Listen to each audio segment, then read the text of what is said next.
saya kasih tahu Anda, sebelum Bang Edis membuka donasi rekening ini, itu kami sudah roadshow ke gereja-gereja dan tidak ada respon.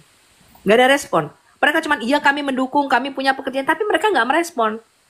Nah, harusnya gereja-gereja besar ini merespon. Atau pengusaha-pengusaha besar ini merespon, memberikan tanah satu. Nggak usah atas nama kami. Ya, atas nama organisasi atau yayasan tertentu, khusus untuk berapologet. Al-Hayat itu punya nama.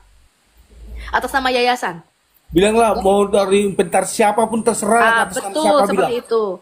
Tapi karena tidak ada respon inilah, maka Bang Edis secara mandiri menggalang dana ini untuk mendirikan satu tempat, ya, supaya apologet ini bisa ditampung di Amerika, apalagi kami ini yang teraniaya, gitu loh. Beberapa sudah minta untuk ke Amerika, tapi kan kita nggak ada tempatnya di sini, teman-teman, gitu loh, nggak ada wadahnya. Nah, itulah yang menyebabkan Bang Edis melakukan penggalangan dana mandiri. Ya tentu saja, gitu loh.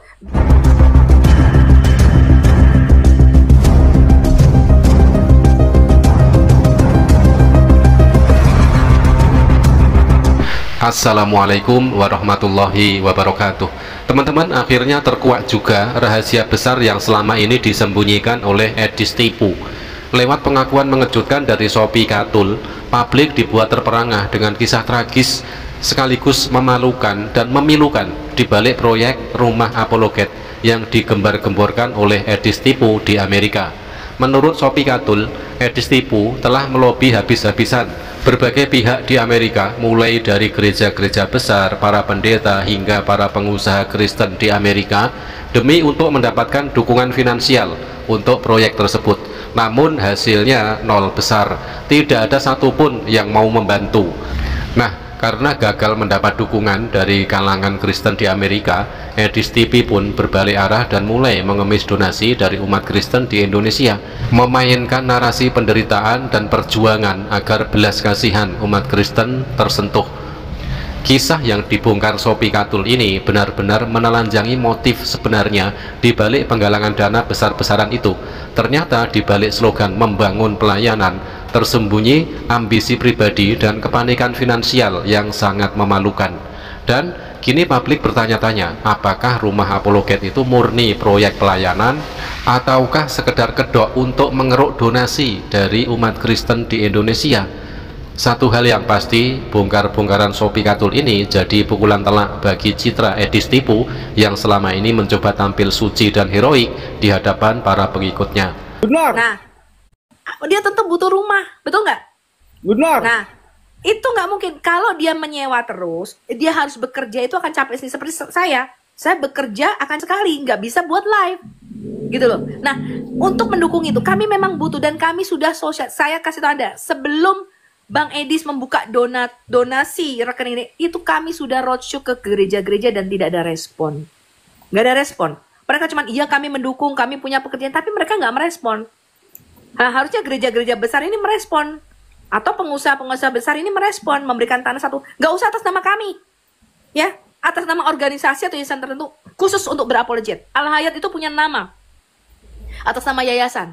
Bilanglah mau dari inventar siapapun terserah. Betul, seperti itu. Tapi karena tidak ada respon inilah, maka Bang Edis secara mandiri menggalang dana ini untuk mendirikan satu tempat, ya, supaya apologet ini bisa ditampung di Amerika, apalagi kami ini yang teraniaya, gitu loh. Beberapa sudah minta untuk ke Amerika, tapi kan kita nggak ada tempatnya di sini, teman-teman, gitu loh, nggak ada wadahnya. Nah, itulah yang menyebabkan Bang Edis melakukan penggalangan dana mandiri. Ya tentu saja, gitu loh, biar dia yang urus sendiri. Kita udah percaya sama Bang Edis. Anda tuh nggak usah ditanyakan, Bang Edis itu orang yang bisa dipercaya. Ya, Anda nggak usah tanya ini untuk itu. Percaya aja sama dia. Ya, kalian dukung aja pelayanan dia. Bu Sophie, orang Kristen yang nyumbang nggak pernah itu bakal mempertanyakan di mana uang spesial pun nggak ada. Ya. Tetapi yang nggak nyumbang itu yang mempertanyakan, kan lucu. Nah, itu kok sebenarnya didengarkan gitu. Kan lucu seperti itu. Udah nggak menyumbang, udah dia beda iman. Kan berarti dia mau untuk ini sebenarnya untuk menghalangi kepentingan apologet, rumah apologet. Betul. Gitu. Iya. Sebenarnya kita di sini lah kita harus kuat itu. Mau Kristen Katolik dia, mau Kristen Protestan dia, Di sinilah kita bersatu bahwasanya itu Tuhan Yesus itu ya memang betul-betul harus kita benar-benar nyatakan bahwasanya ya layak untuk dicontoh itu Tuhan Yesus. Betul. Karena kalau saya melihat konten-kontennya Bang Edis itu nggak pernah menghujat. Tapi ya kalau sinis-sinis dikit, sarkasme nyinggung-nyinggung dikit, ya itu wajar lah di dalam perdebatan, ya kan? Ada ketawa-ketawa sedikit ya kita bawa santai. Itu dinamika di dalam diskusi atau perdebatan. Ya teman-teman, ternyata itulah ya rahasia besar kenapa Edis Tipu mengemis donasi kepada umat Kristen di Indonesia dengan dalih pembangunan rumah apologet, yaitu nanti kalau seandainya pun terwujud rumah apologet itu pasti atas nama pribadi Edis TV. Jadi sangat jelas motifnya ya, demi untuk mengeruk kepentingan pribadi, dibela-belain dia mengemis donasi kepada umat Kristen dengan dalih mendirikan rumah apologet. Tetapi kembali kepada pernyataan dari herder Edis TV ya, beginilah potret nyata herder Edis TV yang terus menggonggong membela tuannya tanpa berpikir panjang. Mereka menyerang siapa saja yang mengkritik, seolah-olah Edis TV sosok paling benar dan paling suci di dunia ini. Tetapi ironisnya, apa mereka benar-benar percaya dengan apa yang diucapkan oleh Edis Tipu itu sendiri? Edis TV pernah dengan lantang berkata bahwa Yesus bukan Tuhan, bahkan menegaskan bahwa Yesus punya Tuhan. Lebih jauh lagi, Edis Tipu menuduh umat Kristen yang tidak mengakui kalau Yesus punya Tuhan sebagai orang gila. Nah, pernyataan ini jelas mengguncang logika dan iman para pengikutnya. Namun, saat pernyataan itu dibuka ke publik, para herder Edis Tipu justru diam seribu bahasa. Mereka tetap menggonggong, tetap menyerang, tetapi tidak satupun yang berani membenarkan ucapan tuannya, yaitu Edis Tipu. Jadi apa artinya kesetiaan mereka jika yang dibela saja mereka tidak percaya 1000% kepada ajarannya sendiri? Ya biarin aja, kita sebagai teman-teman Kristen kita udah bilang, dia nggak percaya ya sudah. Itu aja sih dari saya itu. Silakan ya.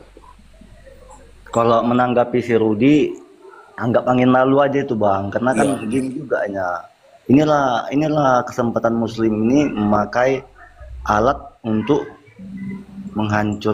menyerang iman Kristen.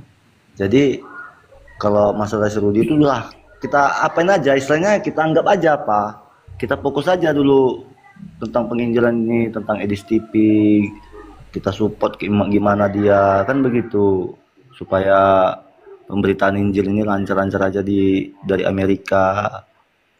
Itu aja kalau saran saya. Saya pun udah banyak lihat PT Rudi Yohanes itu, saya udah banyak. Saya pun udah melihat bagaimana cara dia bicara, cara dia apa. Memang itu timbul ada iri hati. Itulah yang saya nilai. Ya, banyak nggak benernya teman-teman, informasi yang disampaikan itu tidak betul. Selamat malam, kawan-kawan. Tolong dengar cakap saya ini. Saat ini Edis sedang mempersiapkan tipuan terbarunya. Kalau dia berhasil membeli rumah apologet, yang pertama, dia akan menipu kalian kawannya. Tanyakan rumah itu atas nama siapa, ya. Kedua, dibelinya dari siapa, ya.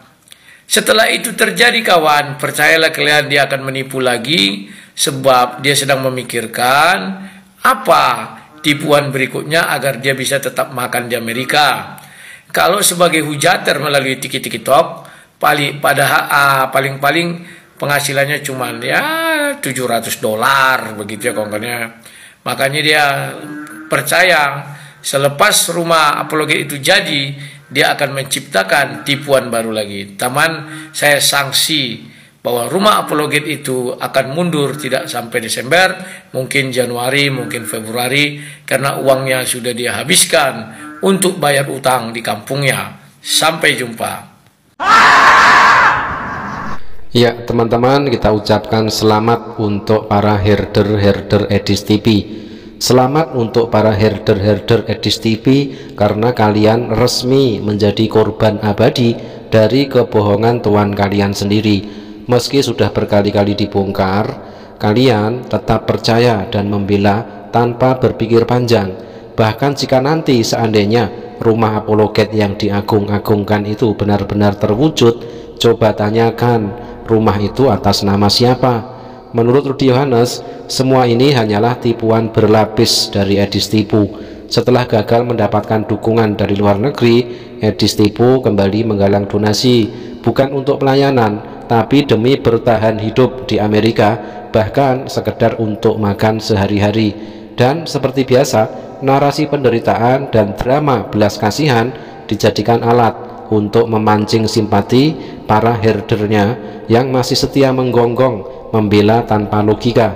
Kini Rudy Yohanes kembali membongkar tipu daya terbaru Edis TV dan publik semakin yakin Edis Tipu bukan hanya pandai bicara, tetapi juga ahli memainkan drama demi donasi. Jadi sekali lagi, selamat untuk para herder-herder Edis Tipu, selamat menggonggong, selamat tertipu, selamat terus dibohongi.